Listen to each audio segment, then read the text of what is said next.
Hi అండి అందరికీ. ఈరోజు మామిడికాయ చేపల పులుసు ఎలా చేయాలో చూద్దాం. ఒక 1.5 కేజీ చేప ముక్కలను తీసుకొని నీట్గా ఉప్పు వేసి అయితే క్లీన్ చేసుకోవాలి. అందులో కొంచెం అల్లం వెల్లుల్లి పేస్ట్, తర్వాత టర్మరిక్ పౌడర్ కొంచెం వేయాలి. రాళ్ళ ఉప్పు అంటారు కదా, అది కూడా కొంచెం.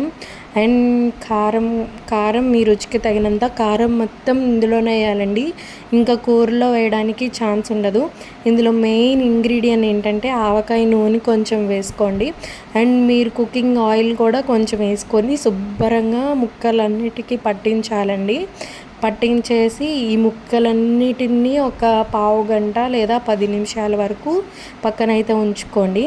అంతలోకి ఒక ప్యాన్ అయితే పెట్టుకొని అందులో పచ్చిమిర్చి చీలికలు అండ్ ఆనియన్స్ ఒక కప్పుడు, తర్వాత ఆనియన్ పేస్ట్ కూడా వేసుకోండి, గ్రేవీ ఎక్కువ వస్తుంది. అందులో టర్మరిక్ పౌడర్ వేసి తర్వాత కొంచెం సాల్ట్ అయితే వేయండి. మ్యారినేట్ చేసేటప్పుడు గల్లుప్పు వేసారు కదా, ఇందులో కొంచెం సాల్ట్ వేసుకొని దీన్ని అయితే దోరగా ఫ్రై అయ్యేంత వరకు ఫ్రై చేసుకోండి. ఇందులో మెయిన్ ఇంగ్రీడియంట్ మ్యాంగో కదా, ఒక మ్యాంగోని తీసుకొని అది మీ పులుపుకి తగినట్టుగా అడ్జస్ట్ చేసుకోవడానికి తీసుకోండి. అడ్జస్ట్ చేసుకునేంత మ్యాంగో తీసుకొని దాన్ని శుభ్రంగా పీల్ చేసుకొని మిక్సీ జార్లో వేసేసి మెత్తగా మిక్స్ చేసేయండి. ఆ మిక్స్ అయిన పేస్ట్ని అయితే పక్కన పెట్టేసుకొని ఉంచండి. తర్వాత ఉల్లికాడలండి, చాలా టేస్ట్ ఇస్తుంది చేపల కూరకైతే. ఈ ఉల్లికాడలను నీట్గా క్లీన్ చేసేసుకొని ఇవైతే చాప్ చేసుకొని పక్కన పెట్టుకోండి. చూడండి, ఇప్పుడైతే ఆ ఉల్లిపాయలన్నీ కొంచెం గోల్డెన్ కలర్లోకి వచ్చేసాయి కదా, ఈ చేప ముక్కలన్నిటినీ వాటిపైన పేర్చేసేయండి. కొంచెం ముక్కలు తిరిగే దాంట్లో పేర్చుకోండి, ఎందుకంటే అవి నలిగిపోతూ ఉంటాయి. అయితే ఇప్పుడు ఇప్పుడు కొంచెం వాటర్ వేయండి. ఆ వాటర్ ఏం కాదండి, గిన్నెని మ్యారినేట్ చేసిన గిన్నెని కడిగిన వాటర్ అయితే అందులో వేసేసుకోండి.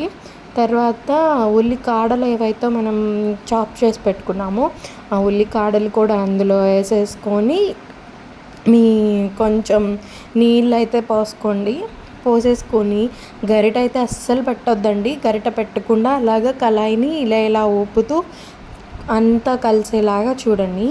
కొంచెం ఒక 5 నిమిషాలు ఆగిన తర్వాత దాంట్లో మ్యాంగో పేస్ట్ ఏదైతే ఉందో అది మీ పులుపుకు తగినట్లుగా వేసేసుకొని దాన్ని కూడా అస్సలు గరిట కూరలు అయితే పెట్టకుండా దాన్ని కూడా నీట్గా ఇలా అనేయండి. మీ తగినంత నీళ్ళు పోసుకున్న తర్వాత దాన్ని కూడా ఇలా అనేసేసి కలియబెట్టండి.